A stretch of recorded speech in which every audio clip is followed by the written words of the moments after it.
Good afternoon, good morning, good night, good day, whatever time it is. Can I tell y'all something? I've been wearing glasses since I was 6 years old.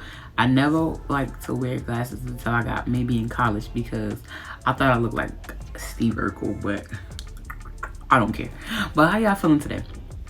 Yeah, I'm gonna be honest, fully transparent with y'all. This morning I was not in the best of mood. I was like, I was very upset, very little depressed because, I had some tempting dreams last night that I felt like I should have been able to just walk in the park. You know what I'm saying? Like, I've felt like I've been able to rebuke these dreams. I've been able to call on scriptures in these dreams, but lately, in the last week or so, I have not been able to, I feel like, it's a booby trap. Like, it's trying to get me to do these things in the natural, and in my my flesh and my spirit is really ain't, you know what I'm saying?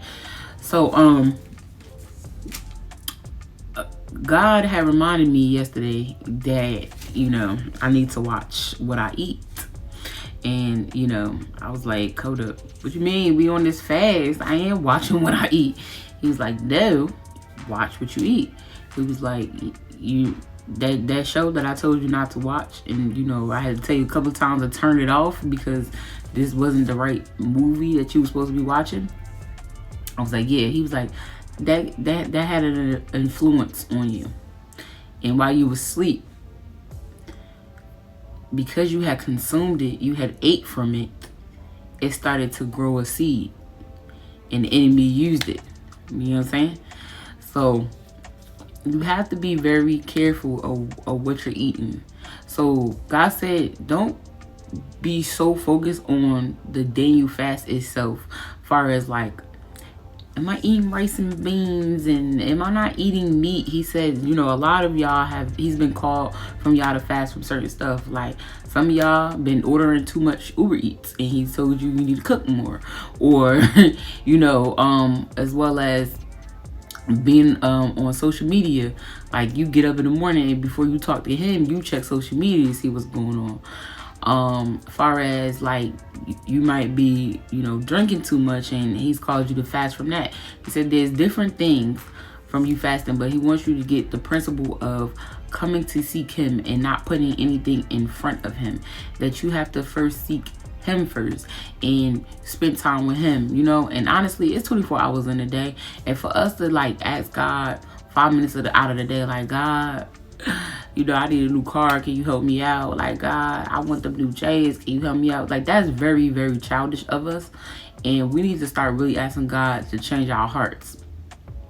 Which it brings me to, and I came across, because I'm like, God, I need something for temptation. Like, what is going on? Like, why am I feeling like this? Why am I still having these issues? And he brought me to 2 Timothy 2:22.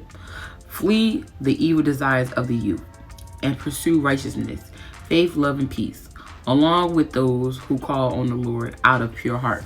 Right? A lot of us are born into what we are walking through right now.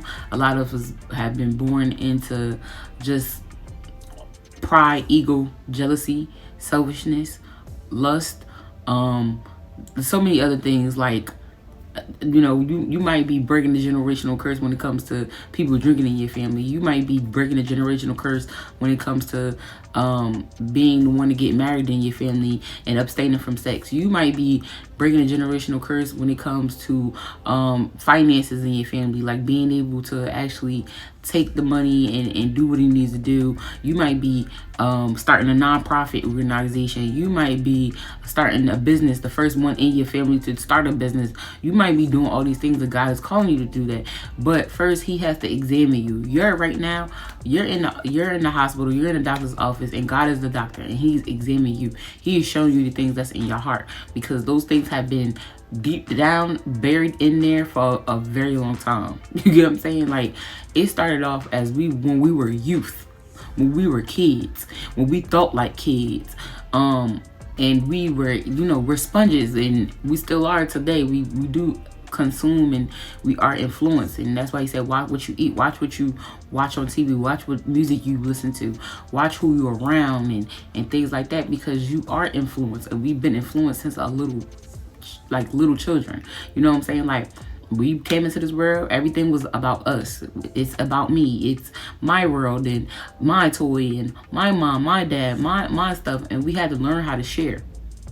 We had to learn how to be in partnership, and we are still learning. You know what I'm saying? We still going through tantrums. When we don't get out our way, how do we act? How do you act when you don't get your way?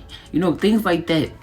You have to be very mindful of what's already in your heart. So you have to like allow God to do what he's doing.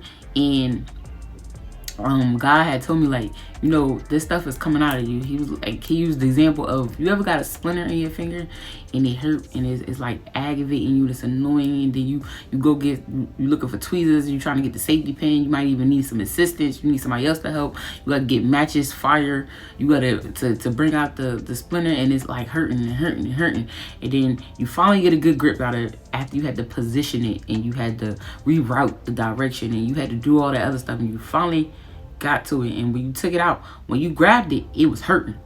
It was hurting. You was like, oh, get it out right now. And you finally got it out. And it was that little sting at the end. And then finally you felt good. You felt back at that right state.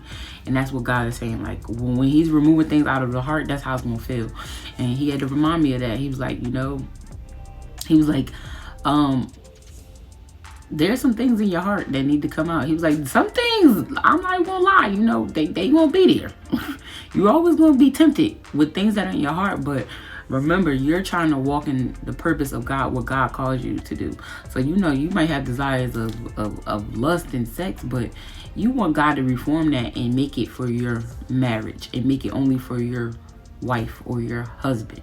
You don't want it to be able to, like, oh man, my flesh is on edge, I gotta knock something down. You know what I'm saying? Like, you need God to reform it, because ultimately we get hurt in the spirit when we do things like that. We don't want to address that. We don't want to acknowledge that, because we look around and we see toxic relationships, and then we people didn't love us the way we wanted them to love us.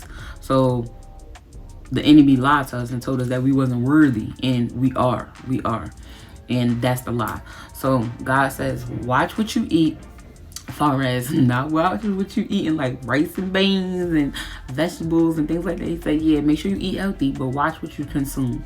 Watch that music, watch that TV, watch that show, watch that the people that you're around, watch what you're listening to, just absorbing, because not only do you see things, but your ears have a lot to do with what you hear and what you imagine. So y'all have a blessed day. Y'all go out there, kill it like y'all always do. You know what I'm saying? Like, okay, my bad. Yo, love you.